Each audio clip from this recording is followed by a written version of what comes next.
Tonight we're in Stoke-on-Trent, and this is Question Time.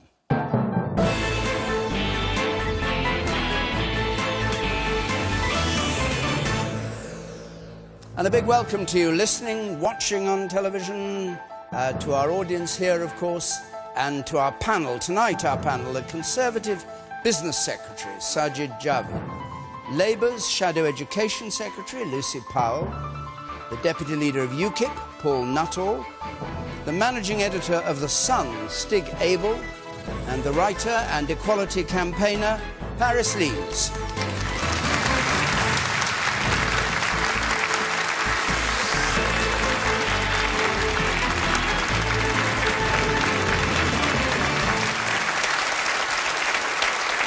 See what others are saying. Right. Our first question from Matthew Smith, please. Mr. Smith.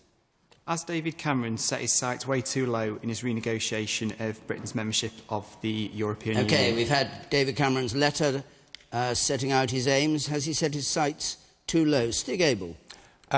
He set his sights too low and he's missed, which is the tragic thing for him, which is the problem. I mean, the difficulty he has for Europe, he's a Europhile leading a bunch of Eurosceptics. The difficulty for the Labour Party is that they're led by a Eurosceptic leading a bunch of Europhiles. So the real problem we have is that the European situation is too big for British politics. We don't know how to deal with it at all. We have the Tories riven by it, Labour riven by it, UKIP have a coherent policy but they can't get elected for love nor money. So the British politics as it currently stands can't really deal with the European question. And the problem David Cameron has, very obviously, is that what he set out to try and achieve won't actually help the central problem on people's minds, which is how do we control immigration in this country?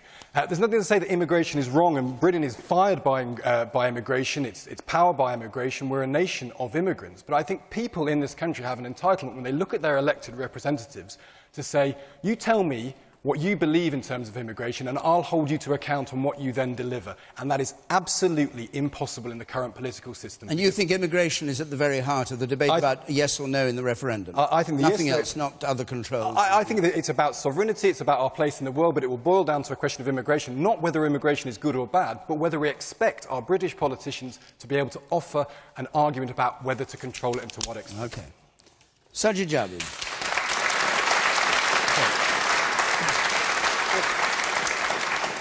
The relationship we have with the EU today is not the one the British people voted for 40 years ago. It is hugely, hugely different, entirely different.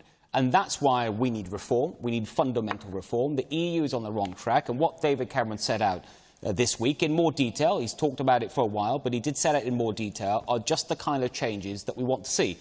So, for example, as Business Secretary, I want business to do even better in Britain. I want it to create more jobs. I want to see more growth. But we're held back with the EU as it is. If it doesn't change, it's holding us back. It's not competitive enough. There's not enough free trade deals. There's too much red tape. So we need to change all these things. Did he set his sights too low, was the question? No. No, I think we've got a package. It's an ambitious package. There's 4 major parts to it. If we can achieve that, we can fundamentally change the relationship. And the only way we're actually going to get traction and get change is because we've called a referendum. Without a referendum, we wouldn't be sitting down there around the negotiating table with our European partners, even having this discussion. It's going to be a bumpy road. I'm not saying it's going to be easy to get this negotiation done, but we're on the right track and we can get it done. OK. Let's hear from one or two. I've got a lot of hands up already. You say in the front here. What Cameron has asked for is a complete letdown. Especially on immigration. When we all came here tonight, we shut our front door so we would stop any Tom, Dick or any Henrietta coming into our house. What we've done as a nation, we've left that front door open, and we left it open to 450 million residents from the EU, and any of those could come here at any time at all. Last year, over 600,000 people, and that's just the official number, came into the UK. Right. We cannot go on like this, and the only way to stop it, is to ensure that we have control of our borders. The EU will not let us control our borders, so the only way we can do it is to vote to come out of the EU. Lucy Powell.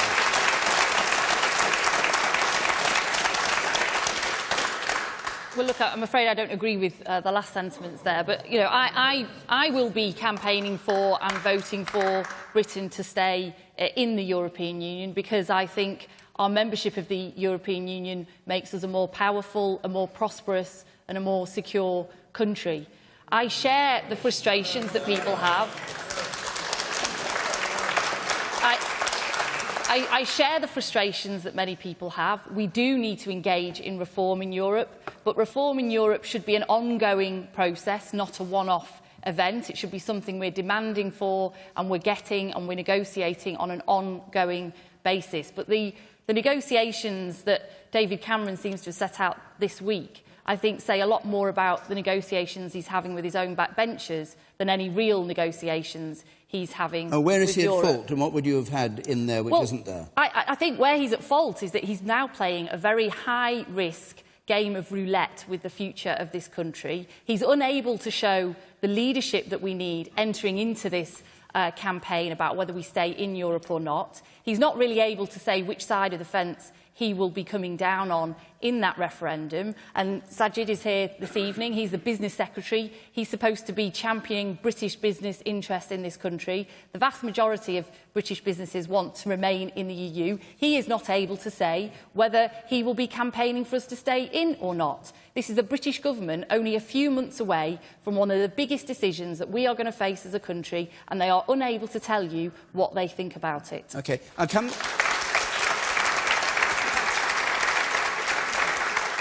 Sajid Javid, perhaps just before we go on, you'd pick up on that point. Do you know which way you will go? You once said you wouldn't shed a tear if we left the EU. Is that still your view? Well, I think we need fundamental change, and if we don't... I know you said all that, no, but would you... I'm answering your question. If we don't get right. change, if it's an unreformed EU, then I think the costs of staying in outweigh the benefits. That's why we need reform. And so you could see yourself breaking away from the Cabinet and from David Cameron? Well, it would be that, because I can see myself campaigning for reform, which is what I'm doing now. We need to see the fundamental reform. Can you see any circumstances where you would break away?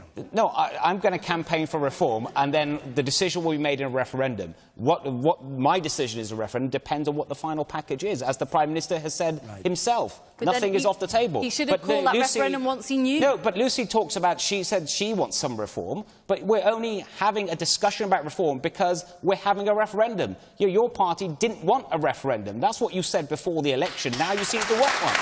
You need to make up your mind. Well, we're having a referendum. We're having a referendum. Against it. But, You're I'll give you an example. The negotiation position on limiting in-work benefits, that was a policy that the Labour Party adopted ahead of the last election. Hang on a minute, let me just finish. OK, but that was a policy that we developed before the last election, where we were going around Europe as opposition party, not as the government, and we were asking other countries in the EU Commission, would they negotiate on such a policy as David Cameron set out? They were happy to have those conversations. They said, and this was only a year ago, at that point they had heard nothing from the British government asking those same questions. So the Labour Party in opposition was having those conversations before David Cameron even was. All right, let's hear from some members of ours. You said there. Yes, sir. Just like his manifesto on benefits, David Cameron's statement on the European Union is way too vague. I honestly think he's going to use this EU referendum to destroy workers' rights and give us an option of in without the social charter or out, and therefore destroy workers' rights, which is his and Shavid's goal. OK, and you in the front, the second row. Yes? No, I don't think that David Cameron has set his targets too low. Let's take, for example, immigration. Immigration is far too high, yes, we know that, it's far too high. But the immigrants, the migrants that come into the UK, they play their part in society. They do the jobs that the British people, that a minority of British people do not want to do. By these reforms, we are not bowing down to the European Union. We're showing that we are Great Britain. We are showing we are a democratic society. Immigration is too high. But the immigrants that come into the country, they do work. OK. Paul Nuttall. Well, I've looked at Mr Cameron's 4 points. You know, the first one, talking about non-Eurozone countries having equal access to the single market. The second, strengthening national parliaments, the third, cutting red tape. We've heard it all before, haven't we? Tony Blair was talking about cutting red tape 10 years ago, and the fourth point, denying benefits to EU migrants for 4 years. It ain't going to happen. Okay? It ain't going to happen. Donald Tusk has said it's going to be very, very difficult. Jean-Claude Juncker, the President of the European Commission, thinks it breaks EU law. Martin Schulz, the President of the European Parliament, announced it within an hour of Cameron saying it. The real point here is what he hasn't asked for. There's nothing about the reduction of contributions, which are running at £55 million every single day. Nothing on the common agricultural policy, Paul, which is pushing up the price of food. No, David. But hang on, Paul, but you said he's not going to get these points, so in that case, presumably he'll urge people to vote against, because these are his conditions for voting yes. Hang on. Well, what he will do is he will try to perform the same trick that Harold Wilson pulled in 1975. He'll get cosmetic changes, come back to the British people and say, isn't it a great victory? There's not going to be any more harmonisation, no pooling of sovereignty. And what happens after that? Well, we had a single European Act which created a single market. We've got a flag, an anthem. The majority of our laws are now made in Brussels. We've got open borders. Ladies and gentlemen, hang on. The British government agrees. Well, stop making a speech, Paul. I know you're used to making a speech. Look, the bottom line is this. The con is on. Don't be fooled again like 1975. Let's rewrite that wrong. All right, there we go. You start there. Well done, Paul. Yes, you. Will David Cameron learn a trick from the SNP and have a second referendum if the first one fails? Sajid Javid, just briefly. There'll only be one referendum. We need certainty. Business needs certainty, and there's going to be one referendum. Paris Lees. I feel really sad hearing that there's so much European Union feeling in the room, actually.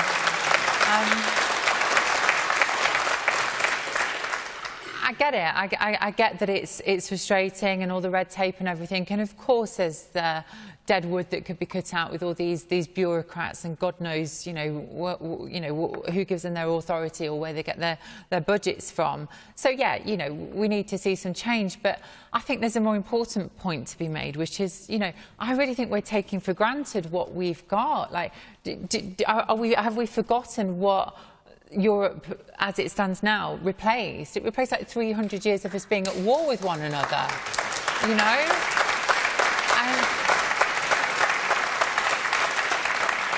we all know how the last one ended. So I think we live in an increasingly globalised world, and it may sound idealistic to say it, but I think we've all got to work together and we've got to pull together. But ultimately, we do need a referendum. It's up to the people to decide. And I really hope that we'll decide to stay part of it, because I really believe in that post-war dream of us all coming together and actually realising that we're all Europeans and that we can all work for our common benefit, in the same way that I want Britain to stay together and I don't want Scotland to leave. I want us to be together, not separate. I think Paris is exactly right from an idealistic point of view, but you can make an argument that Europe has not solved the problem with Ukraine and Putin's warmongering. It has not solved the problem of the refugee crisis at a time when you expect a macro organisation like the EU to step in and say, here are our solutions. It has not managed to deliver them. But hang on a minute. OK, so Russia's being very aggressive to Ukraine. That wouldn't happen between Britain and France now. Like, that is how it was for hundreds of years. I don't think the EU stops war between Britain and NATO France. stops wars. NATO, not the European Union. I'm going to... We'll have lots more on this as the referendum gets closer, whenever it's... Do you have an idea when it's going to be? Oh, well done. Before the end of 2017. Before the Chilcot report. I just want to go back to the question of Matthew Smith, who asked this in the first place. What's your view of what you've heard, and where do you stand on this? It wasn't a particular question about immigration. It was more a concern about the lack of democracy within the European Union. And well, you think that was the flaw in what Cameron is suggesting he renegotiates? There's that, and their contribution levels, £12 billion a year, another £2 billion balancing payment, another £500 million when they overspend. Of course, back in '75, when we had the referendum then, every country had a veto. All the members had a veto on any legislation. That's the thing that's changed in the years since. That would be a key thing as well for me. Yeah, that would be a good thing. Yeah, it'd be a good thing. 27 vetoes. Well, that way... Wow. OK. Let's go on, because you have many questions here. This one from Simon Langford, please. So just before we do that, I should tell you, Belfast, if you're in Northern Ireland, Belfast next week, Christopher Land's going to be there. And the week after that, it's in your territory, Manchester. Oh, very good. Sorry you came here tonight. You come back again, Manchester. You'll be back. So Belfast and Manchester, and the details are there on the screen to apply. Simon Langford's question, please. Was Jeremy Corbyn's bow at the Remembrance Day parade on Sunday really that insufficient and disrespectful, or are certain factions of the media using any excuse to bully him? It's the... yeah.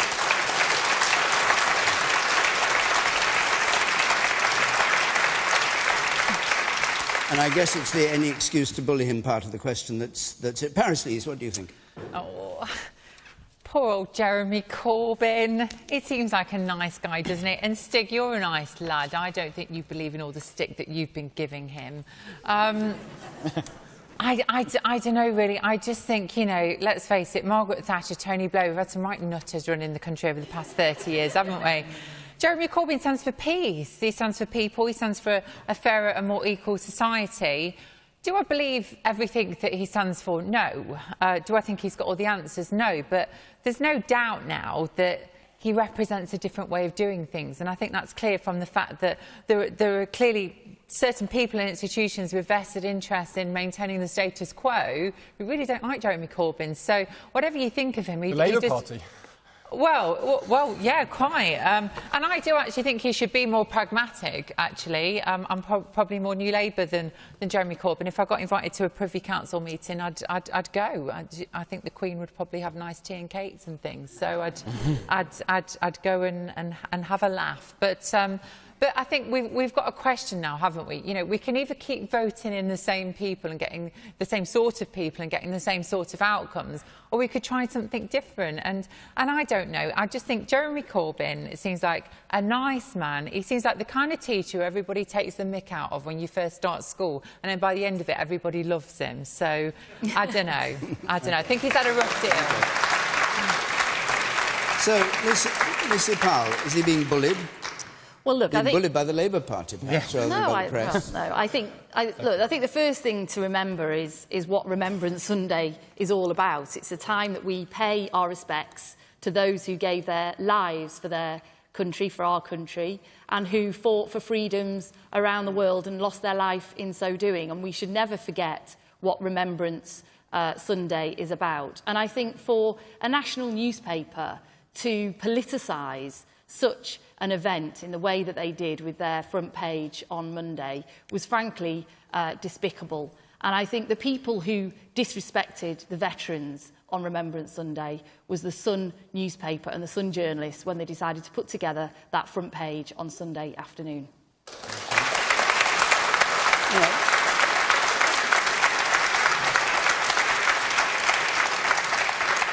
Stig, your newspaper's quote was, "Pacifist Corbyn refuses to bow.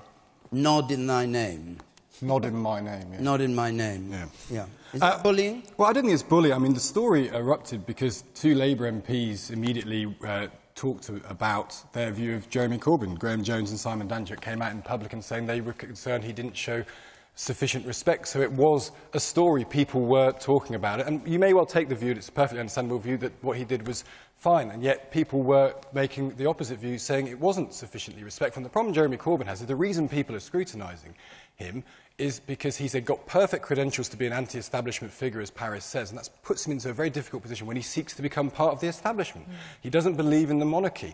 He doesn't believe in the army. He doesn't believe in a deterrent in terms of trident. He believes that the death of Osama bin Laden was a tragedy. He's got perfectly right to have those beliefs, and he can intellectually argue for them. Not actually what he said. But the point is, the reason people are scrutinising him and talking about him, including members of his own party, is because of the stances that he's taken. So you might well take the view what he did was perfectly fine and the way he conducted himself was fine, and that's an absolutely legitimate view to have. The fact of the matter is, Labour MPs on that day didn't take that view. And when Labour MPs woke up in the morning, they were concerned about whether or not he would show sufficient respect to the military and to our warder. That's an extraordinary position for a Labour leader to find himself in. OK. You, sir. I'd just like to say that it's not a case of bullying, it's a case of respect. I noticed it on TV compared to everyone else that was doing a decent bow. And even I sort of nod and bow when I see a hearse go by on a daily basis. And I just agree with the lady. It's not bullying at all. OK. And what about you up there on the gangway? Yes. Hi, sorry. Right. You've made this point about not sufficiently respectful. Respect is a personal thing. Respect isn't something that you should have to bow down to some sort of almighty respectometer. Respect should be a total personal feeling. Jeremy Corbyn thinks he respected sufficiently. That's fine by me. OK. And the woman at the very back. In the back row. And then I come to you. Yes. Me? Yes? I wonder why it wasn't covered, the fact that he stayed behind to the end of the procession, didn't go in for a meal with all the other dignitaries to talk to the veterans. He sent a handwritten wreath, which was very personal, and then he went on to his own constituency to attend another memorial service. Do you think he's being bullied, is the point? I mean, it's this... I think he's been vilified, he's been bullied, and the Murdoch press is trying to indoctrinate the rest of the country into electing another Conservative. OK.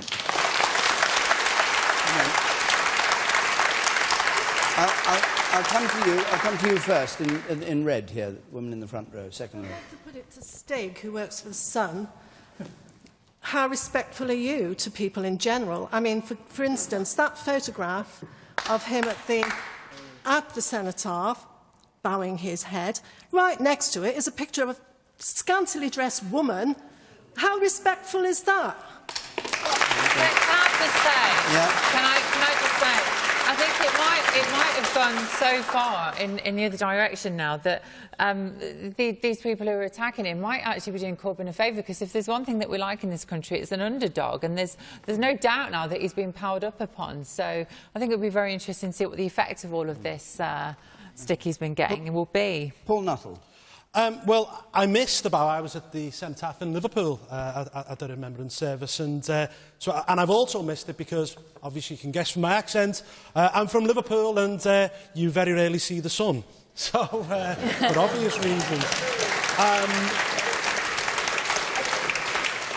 Look, this is just a total non-story. Let's be frank about all this. You know, it's whether he bows or not is unimportant. As far as I'm concerned, you know, I think there's far more worrying things about Jeremy Corbyn, and that's his views on the IRA, his views on Hezbollah and Hamas, wanting to give the Falklands back to Argentina.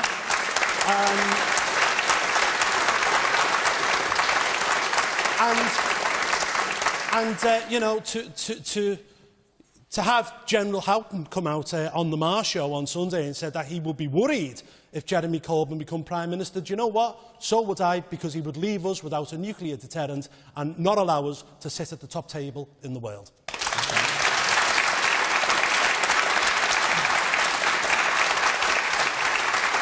Just, so I'll come to you, but Lucy, just before can we just pick up that point? It was a rather curious moment because Sir Nicholas Horton said he was worried, and Jeremy Corbyn said this was quite improper for a general to say this. And then Labour's own Shadow Defence Secretary, Maria, said, oh, no, I think he was absolutely fine to say that. And she believes it. You know, it's a curious party which is so divided on such a serious issue. Actually, that's not quite the sequence of event that happened. I think Maria responded first, and she was on the same TV programme that he was. But look, I think that I don't happen to share the same view as Jeremy Corbyn about the maintenance of our nuclear deterrent. I think it's important that we continue to have that. But I absolutely defend his right to open up a debate about it. He is a politician. It is not for the Chief of the Defence Staff and the Head of the Army to go on national television and talk about Jeremy Corbyn's suitability as Prime Minister or policy discussions about nuclear deterrent. It's the chief qualified. It's the chief because we live in an in the country to no. We live in an elected democracy where the people decide through their elected politicians what our policies are about whether we go to war, about what capabilities we need, and what our policies are. It is for the Chief of the Defence Staff to carry out those policies. Is it for you a deal breaker whether Jeremy Corbyn would, were he to become Prime Minister, activate or say he would not be prepared to say whether he'd use a deterrent or not? Are you indifferent to the issue? I'm not indifferent to the issue, of course not. It's so an incredibly important issue, and it's which side are you on this? Well, I've just said you're that. You're in favour of having the deterrent. I am, yes. So how can you be in a party led by somebody who is? Well, the vast majority of Labour MPs share my view as well. So, and we just. So I'm sorry, it's a perfectly obvious point, but how do you go into an election with a leader who says he's not in favour of nuclear deterrence and a party majority of whom says they are? Well, we're about to engage in a debate, not just with ourselves, but with the wider public, and I actually think that's an important debate to have. It's not one that we've had. You were elected on a pro-Trident mandate. When you were elected not that long ago, you said, as a party, we believe in the Trident deterrent, and now you're a party whose leader says it's not. So it's not about a debate. You were elected on one set of beliefs, and you're now moving away from it, or your leader is, and that's an extraordinary position for the Labour Party. But it's not popular. The Labour Party membership has doubled since the general election. So, you know, what can you do? People support him and people support his policies, and we can't ignore it. You've got to respect the fact that he's really popular and he's principled, whether or not you agree with him or not. So, Sajid Javid, popular and principled. Just on the point about the general, I mean, generals shouldn't be involved publicly in politics, of course not, but this general wasn't. He was making a factual point. He was pointing out that our deterrent works for us every second of every hour of every day by deterring. And if you have someone, if you have someone who wants to be Prime Minister, remember Jeremy Corbyn is the alternative Prime Minister. That's what he is.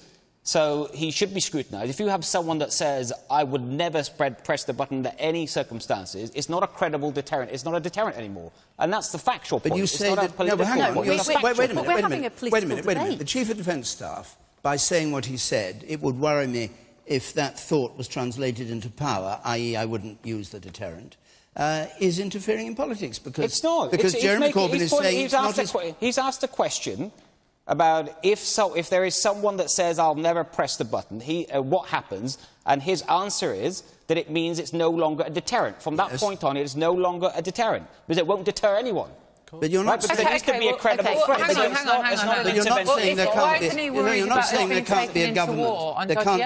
You're not saying there can't be a government that wins an election on a unilateral disarmament. No, of course, policy? if that's what the British people vote for, of course, that's up to them. And he's not saying that. He wasn't saying that. I know, but the point is, it wasn't a hypothetical debate that he was having. This is a live issue because Jeremy Corbyn has set out a position. And so he was wading into that debate and that political debate. There was no question of that. It was a clumsy intervention into politics, which is not what he should be doing. He's the Chief of Defence Staff. We are not an army-run country. It was one of our most decorated generals answering a factual question. He wasn't answering it. He was wading into the first duty of the army can I just answer the original question? Is to protect the people. Yes, and therefore I'd be concerned if Can you remember the original question? I think I can Is he being bullied, is the point, by the press? So there's a lot of things, as you've just seen, that I don't like about Jeremy Corbyn's views, but the bow in question, I think it was absolutely fine. I saw the bow. I didn't think there was any problem with it whatsoever. In fact, this week, we've also heard people talk about, is he going to kneel in front of the Queen? Is that disrespectful? You know, I went in front of the Queen a year or so ago when I was lucky enough to be invited to join the Privy Council. I never thought in my life as a child I'd ever get to meet the Queen, let alone get to join the Privy Council. So I kissed her hand, I kneeled, I almost fainted by just seeing her. I was so excited. But if someone else wants to show that respect in a different way, it doesn't really matter, as long as they're respectful. So lots of things I might not like about Jeremy Corbyn, but he's a respectful man. Okay. One at the very back there. I don't think I would say this very often, but I wholeheartedly agree with Richard Dawkins in what he said about the Sun headline being absolutely scandalous and shameful. And I find it so disingenuous to hear Stig try to defend the position of the Sun around that nod. Okay. And you say that in yellow at the back there, in the yellow shirt, with the hat on. Well, thank you. Yeah. If you're going back to disrespect during the actual procession, the actual proceedings, David Cameron had a copy photoshopped onto him earlier in the day, and Boris Johnson was caught talking during the minute's silence. Both of those things were widely reported. I think that's right. People well, it wasn't widely reported in the same way that you widely reported Jeremy Corbyn, what a nasty person he is. It's a horrible way to treat a person. And it's not just the Sun. There's a great many of the national newspapers. Listen, pal, I'm speaking. Shut up. Right?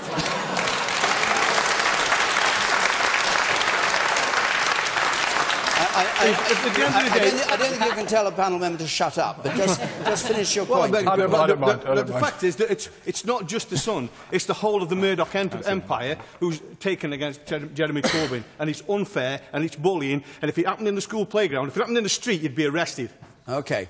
A brief answer, Steve, to that, and then we're gone. Well, again, you say that the criticism comes from the Sun. It came from people in his own party. It came from people watching the television. We reported on what people said. And you know, on Wednesday, we had David Cameron mocked up as a jelly on the front page.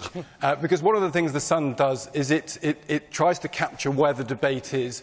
And when it came to Cameron, as I've said at the very beginning, it's not a plot about Corbyn. We think Cameron's position on the EU is ridiculous. We might talk about tax credits. We think the Tory party have shamed themselves as a party in their stance on tax credits. So while we do have disagreements with Corbyn and we do report on things in a colourful way, we picked up on stuff that people were saying, people in his own party and people watching on television, and that's what we did. All right, let's go on. Carol Hawkins, please. With council budgets cutting social care and A&Es already struggling, will the NHS fail this winter? Will the NHS fail? We heard the reports today where it's not achieving its targets. All right, Sajid Javid.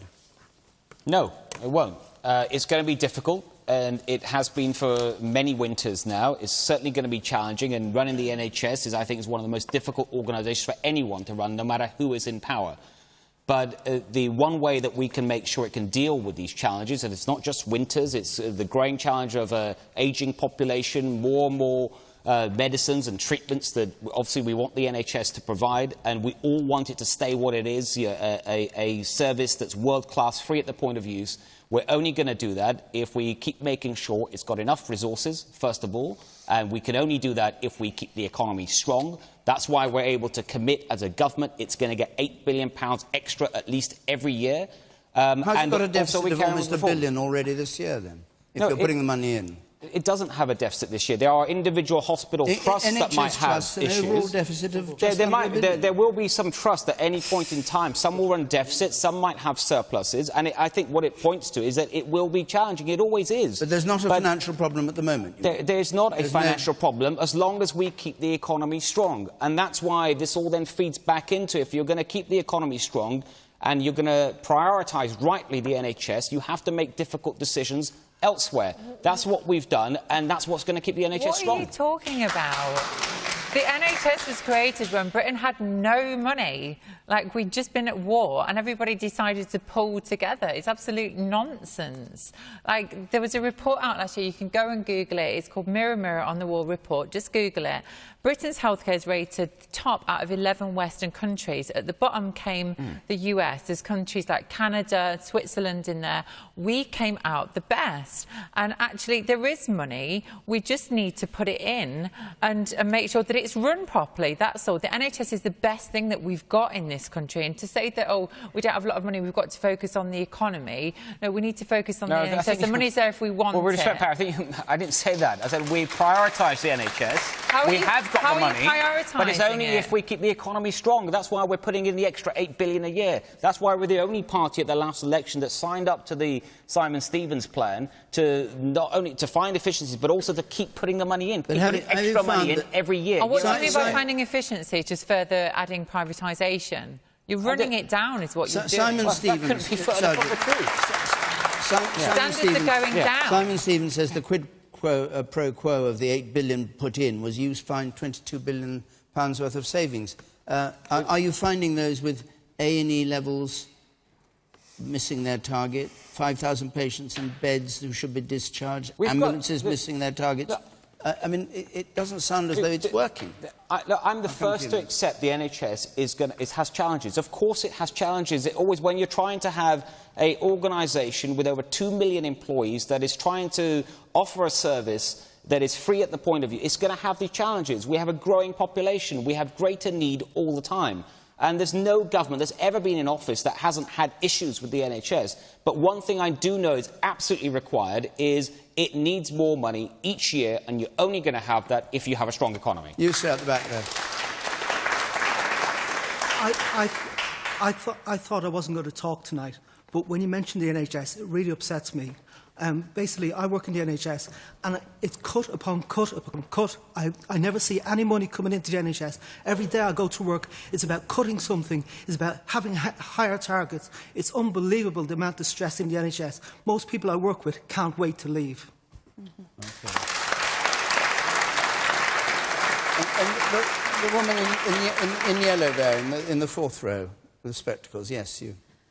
So you confidently said, no, the NHS isn't going to have a crisis this winter. So what do you think about Jeremy Hunt having completely lost touch with 45,000 junior doctors?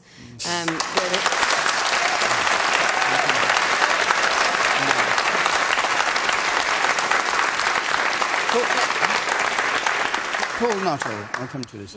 Well, the NHS is in a terrible crisis. It's the second year on the run. It's over budget by £1 billion in first quarter. Ambulance targets are being missed. A&E units are missing targets. 111 is, well, it's just a joke, really, isn't it? Let's be perfectly honest about it.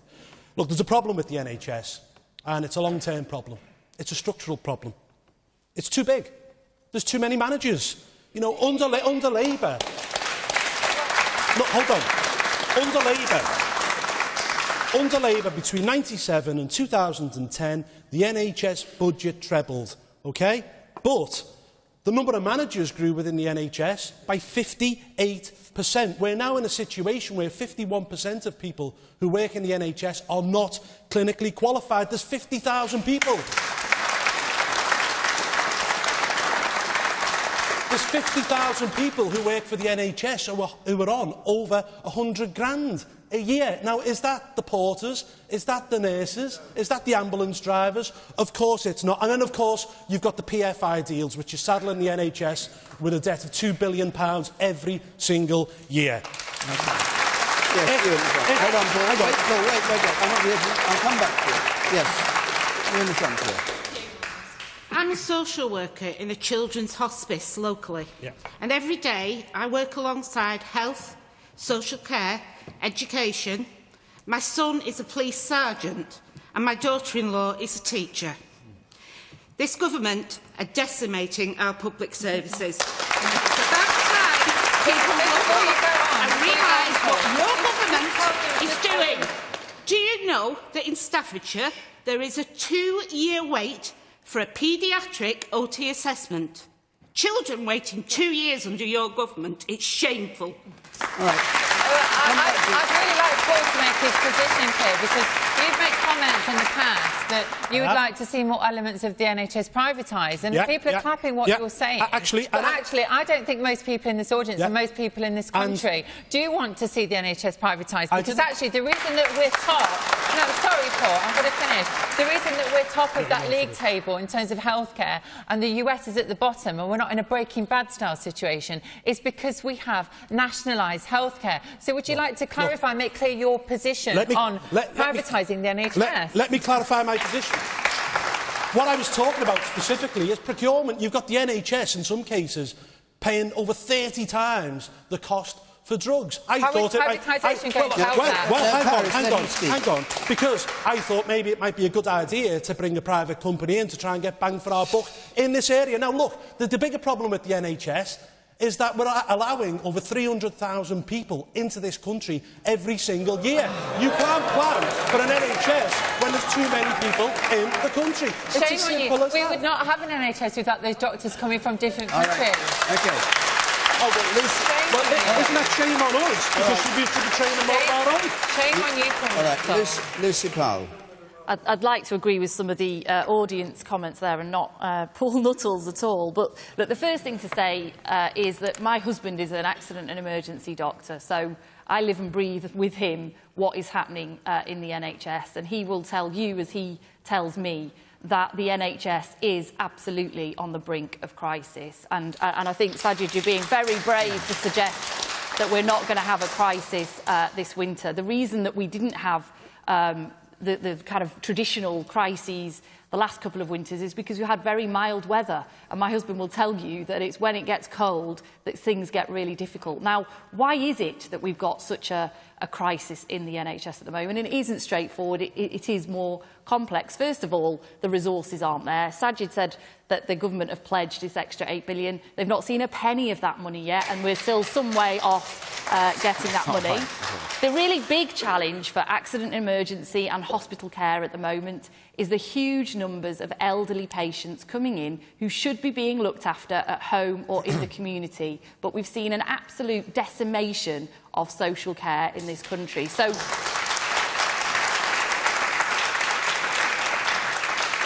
I think, as David Cameron himself is now admitting, the cuts to local government are having a devastating effect, and the problem just goes elsewhere and moves elsewhere, and it's moving to frontline National Health Service. We've also seen top-down reorganisation of the NHS, which we didn't need to see, which has put competition now at the heart of the NHS. So I'll give you an example. The tender in Manchester, in Greater Manchester, for the ambulance service, the patient transport service, had to go out to competition. It was awarded by 1 point on some narrow measure to a bus company. That bus company has now had to pull out of that operation because they fiddled the numbers and got bonuses that they shouldn't have got. We had a terrible bus company running the ambulances there. Can I there just are take huge you to the broader deficits. point? Yeah. When we were going through the election campaign, my memory is that Labour was proposing less money, less extra money for the NHS than the Conservatives. That's right. Well, that's right. No.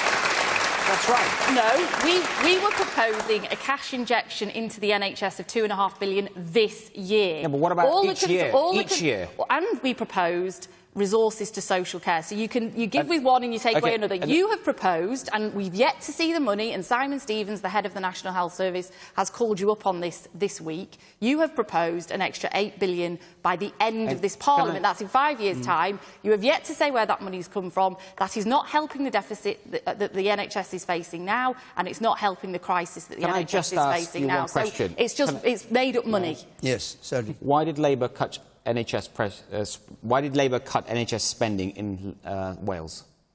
Well, you know that because the budget agreement. You know as well as I do, Sajid, that the budget agreement in Wales it's a question is all of about priorities. We've had cuts throughout the UK. Budgets, and there are different issues there. Right. That's nothing to do. I'm incredibly proud of what the Labour Party did in 13 years of government, which has brought the NHS back from its knees, and created a world-class service. Well, you ask anyone who works in it, and what the Conservative government are doing now with junior doctors just speaks absolute volumes. They have got no respect for. They have got no respect for the people who are on the front line, and they're cutting number of voices their pay. raised against that opinion. What do you say there, you sir? If we weren't in debt by the last government through PFI deals for a ridiculous.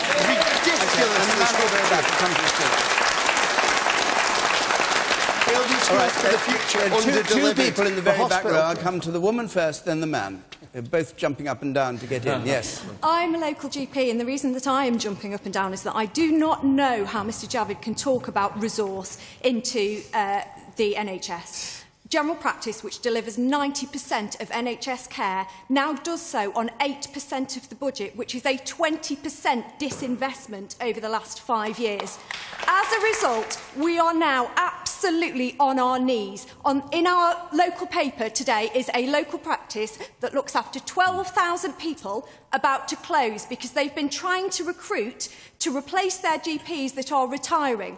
And they can't do that. They've been advertising for in excess of a year. Practices are poaching doctors from one another to just survive. Do you have more confidence in Paul Nuttall's version of how things should be done, or Lucy Powell's version of how Labour would do it? Or do you have no confidence in anybody? Nobody ever holds the providers to account. The private companies come in and they make the lowest bid, and when you pay peanuts, unfortunately, you get monkeys. All right. Stick over.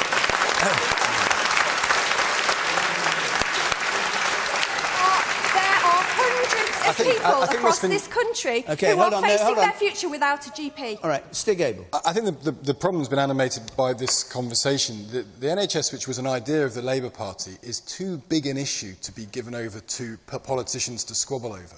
And the problem is, the NHS has a problem here that is a 30-year problem. It is a 30, 40, 50-year problem as we get older, as we live longer, as we have more illnesses that require treatment. It cannot be solved in a 5-year electoral cycle. It cannot be solved by health secretaries who are there for 1 or 2 years and have got an eye on the next job. It cannot be solved by people squabbling over who thinks they could give more than another. It needs someone to say, this is an absolutely existential crisis for something we feel very strongly about in this country. It needs to be a cross-party look ahead, not to electoral cycles, but saying we need 30 billion, we need 40 billion. Let's find what the right figure is and get an agreement to spend it, and we're going to find ways to stop wasting it. So have you ever known? Can you seriously imagine opposing parties in a democracy trying to win an election agreeing on the amount? And it's a huge amount from the budget that would go. No, I can't. Because it means taxation levels, it means spending levels. I can't see it happening, but I just think that there's a moment. It's pie in the sky. Well, it's no. I think there's a moment in which we have to look at: is it worth people having an argument about who said they would give more to the NHS or not, or is the argument actually about for the next 30 years, when populations are going to live till 100, 120, 1 in 3 people, 1 in 3 diagnoses of diabetes? This is an existential crisis, and it might not be possible in the end for all politicians to agree, but to not treat it as a football to kick around would be a very good beginning. All right. No one, come to it. Yes. You, and I come to you. Yes. Briefly, if you would. We've got more topics to go on to. A brief back comment. up the point that the GP made? There is a real crisis. I have a daughter who's a junior doctor, a son who will be a doctor. They are not going to be staying in this country to work under those circumstances.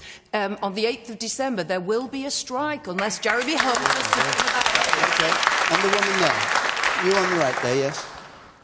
I'm really worried about this mantra, keep the economy strong, that the government uses, because we hear it continually. We've heard it about tax credit cuts, we've heard it about the health service, we hear it about education, and I feel it's a way of the government distancing itself from the consequences of the cuts that it's making and its policies.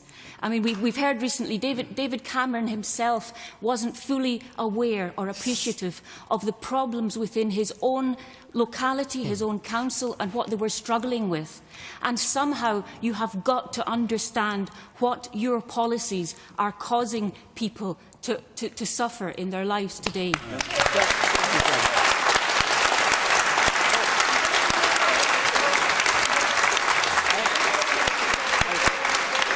I understand what the lady's saying, and politicians don't say keep the economy strong because they're just obsessed by the economy and that's it.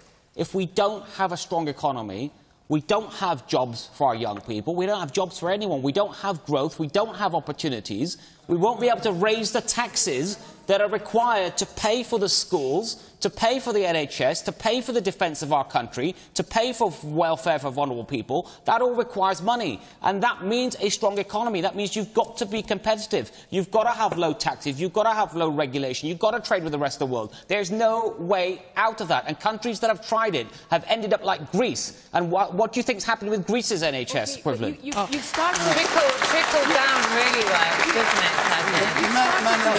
Man with the yellow handkerchief in his pocket there, you, sir. Paul mentioned PFI. Does anyone know the cost of building the new Stoke Hospital? I'll tell you. £445 million.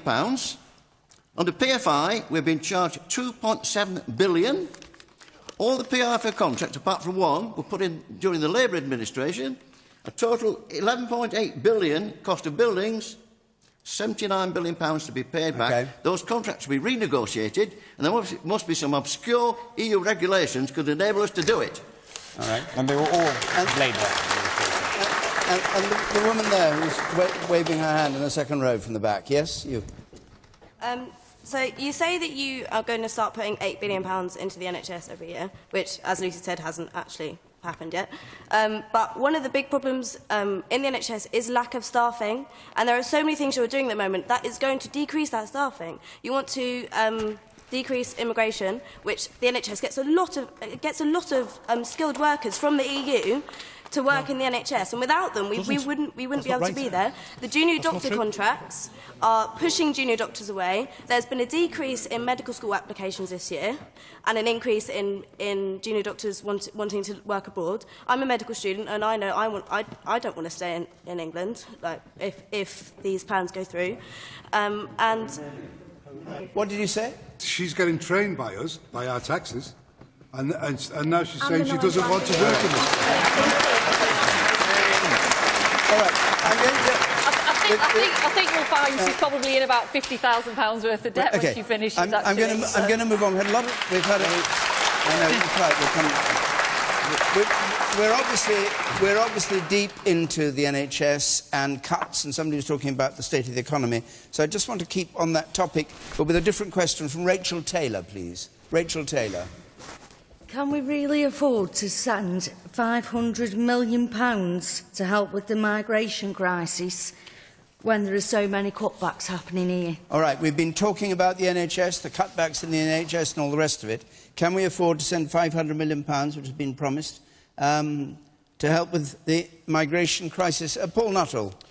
Well, we should be helping with the migration crisis, and we should be sending money. I do hope that that cash, though, will come out of the £12 billion worth of foreign aid that we send out every single year. Do you approve of the foreign aid that we send?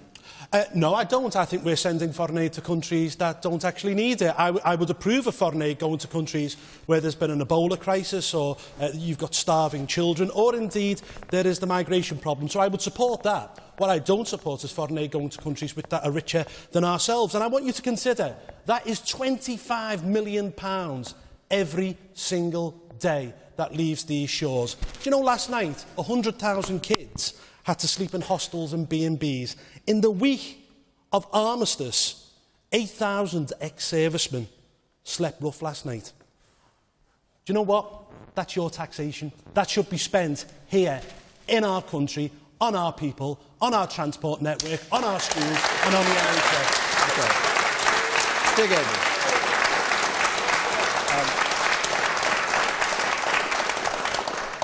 Do you want to come in on this? I heard you say well said.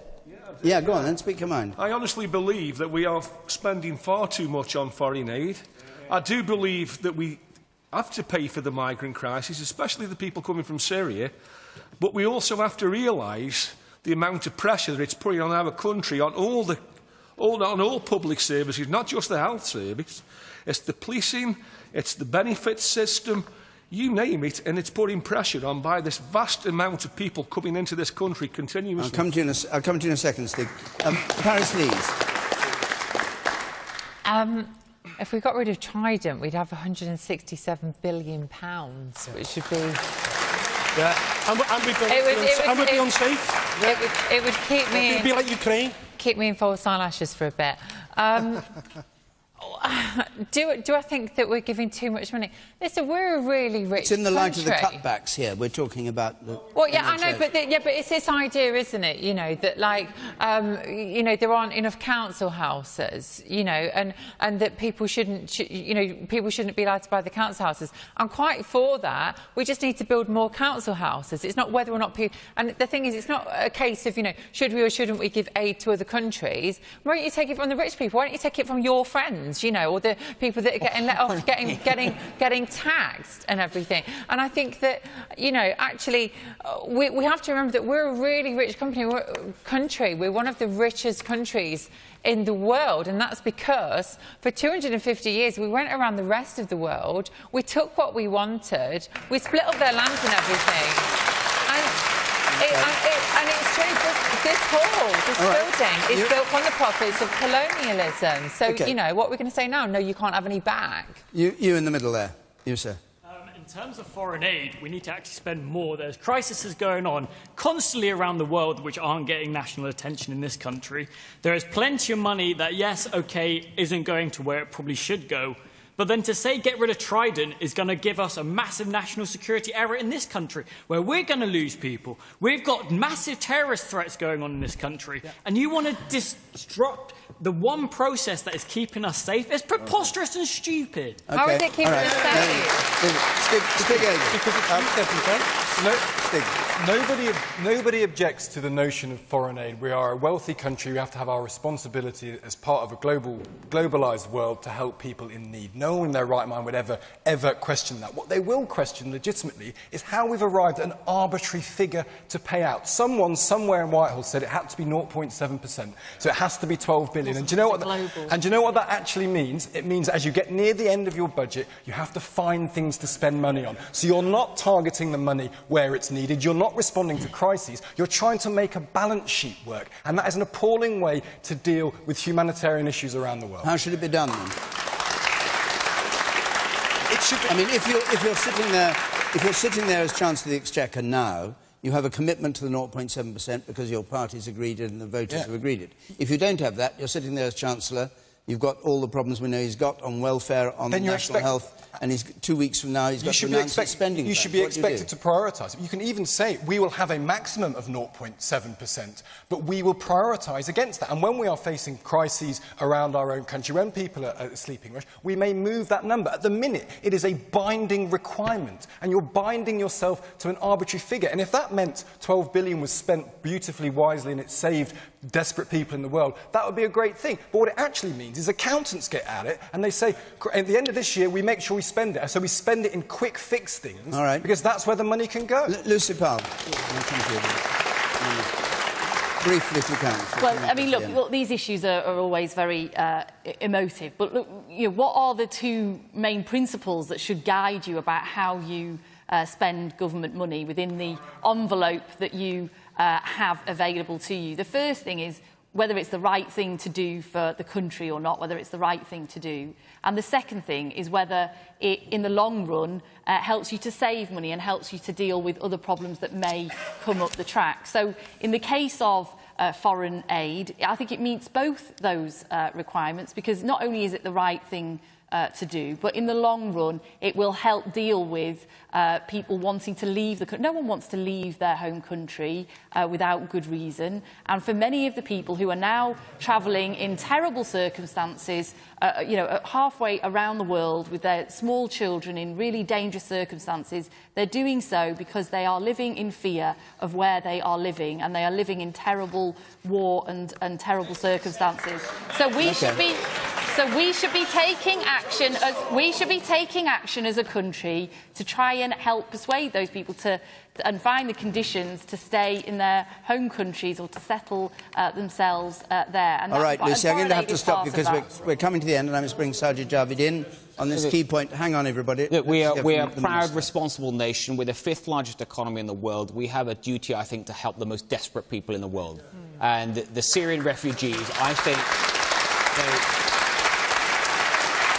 they are exceptionally desperate right now, and it's absolutely right. We provide them with shelter, with food, with medicine, and it's also very practical, because if we don't help there, then this could be a problem on our doorstep, a much bigger issue. So it's both moral and it's practical. And I'm sorry to say time's up. That was quick. It was quick. It always goes quick. We can't do extra time. We're in Belgium. Carries on. But my thanks to our panel here, to all of you who came to Stoke-on-Trent to take part in it. And until next Thursday's question time, from all of us here, good night.